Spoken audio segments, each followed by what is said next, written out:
Network नहीं होता वहां बीएसएनएल का सिग्नल मिल जाता है, क्योंकि बीएसएनएल की कवरेज दूसरी टेलीकॉम कंपनियों के मुकाबले काफी ज्यादा है। लेकिन आज बीएसएनएल कहीं खोसा गया है। अब महंगाई के इस दौर में जहां रिचार्ज प्लान्स 25% तक महंगे हो गए हैं, वहां अब लोग सस्ते प्लान की तलाश में हैं। तो क्या ये बीएसएनएल के पास बढ़िया मौका है वापसी करने का? क्या बीएसएनएल बाउंस बैक करेगा? बीएसएनएल के सामने अभी कौन सी बड़ी चुनौतियां हैं, सब कुछ समझेंगे इस वीडियो में। नमस्कार, आप देख रहे हो बिस्तक और मैं हूं श्रेया ठाकुर। बीएसएनएल यानी भारत संचार निगम लिमिटेड, जो एक सरकारी टेलीकॉम कंपनी है, इन दिनों इसकी पूछ बढ़ रही है। जियो, वोडाफोन, एयरटेल के अपने टैरिफ हाइक करने की वजह से अब बीएसएनएल की ओर लोग देखने लगे हैं। लेकिन एक समय ऐसा था जब बीएसएनएल सिर्फ एक ऑप्शन नहीं था, बल्कि इसका सिक्का चलता था। 1 अक्टूबर 2000 को शुरू होने वाली बीएसएनएल का कभी टेलीकॉम सेक्टर पर एक छत्र राज था। जिन लोगों के जहन में 2000 के दशक की यादें होंगी, उन्हें बीएसएनएल का स्वर्णिम काल भी याद होगा। तब घरों में आज की तरह हर सदस्य के पास फोन नहीं हुआ करता था, बल्कि पूरे परिवार या फिर पूरे मोहल्ले में सिर्फ किसी एक के पास मोबाइल फोन होता था।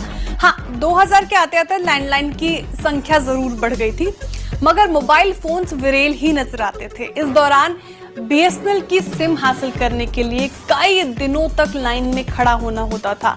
किसी तरह से बीएसएनएल की सिम और ₹1 प्रति मिनट की दर से कॉलिंग के लिए टैरिफ मिलता था।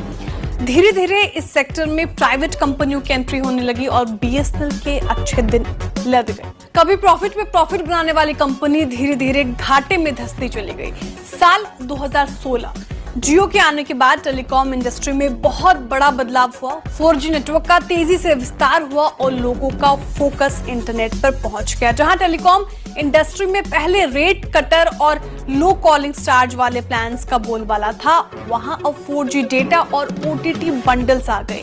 वहां बीएसएनएल, जो अब तक पूरे भारत में 4G सर्विस रोल आउट नहीं कर पाई है, इस दौड़ में हर दिन पिछड़ती चली गई। हालांकि अब 4G के मोर्चे पर बीएसएनएल की ओर से अच्छी खबर है। बीएसएनएल पूरे भारत में 4G और 5G सेवाओं के लिए 1.12 लाख टावर्स लगाने की प्रक्रिया में है। कंपनी ने देश भर में 4G सेवा के लिए 9000 से ज्यादा टावर स्थापित किए हैं, जिसमें 6000 से ज्यादा पंजाब, हिमाचल प्रदेश, यूपी और पश्चिम हरियाणा सर्कल में एक्टिव हैं।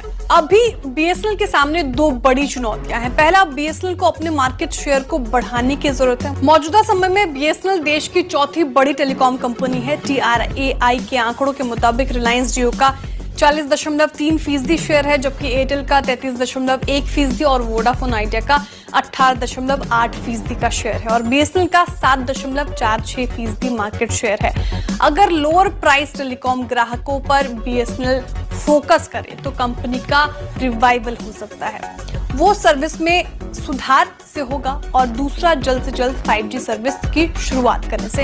इन दोनों पहलुओं पर कंपनी तेजी से काम करे तो वो दिन दूर नहीं जब बीएसएनएल फिर से उठ खड़ी होगी और एयरटेल और जियो जैसी निजी कंपनियों को तगड़ी कंपटीशन भी देगी। फिलहाल जैसे ही निजी टेलीकॉम कंपनियों ने टैरिफ हाइक का ऐलान किया, उसके अगले ही दिन बीएसएनएल का 249 वाला प्लान चर्चा में आ गया। इस प्लान के जरिए बीएसएनएल ग्राहकों को इतने पैसे में जो सुविधाएं दे रही है, वैसी सर्विस दूसरी टेलीकॉम कंपनियां नहीं दे रही। बीएसएनएल के दमदार ₹249 वाला प्लान 45 दिनों की वैलिडिटी के साथ आता है और ये प्लान हर दिन 2 GB इंटरनेट डेटा दिया जाता है इस प्लान में।